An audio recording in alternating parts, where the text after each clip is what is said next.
Hey there, folks. Welcome back to our channel, where we break down tech and government services into simple, actionable steps.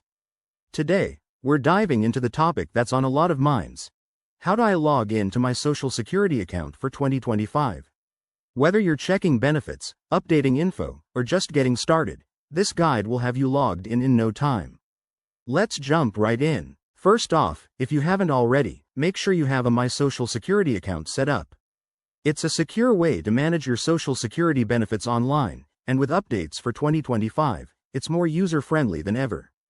To get started, head over to the official Social Security Administration website. You can find it by searching My Social Security on your preferred search engine, but always double-check that you're on the .gov site to avoid any scams. Once you're on the homepage, look for the Login button. It's usually front and center. Click that, and you'll be prompted to enter your username. This is the email address or username you created when you first signed up. Next, type in your password.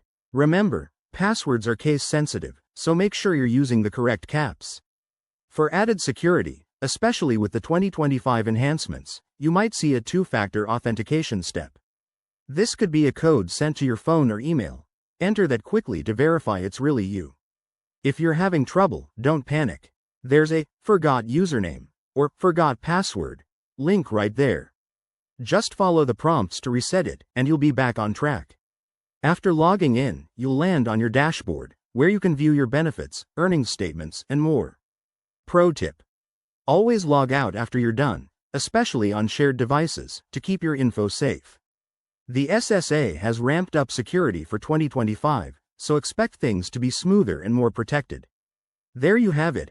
That's how you log in to your My Social Security account in 2025. It's straightforward once you know the steps, and it puts you in control of your benefits.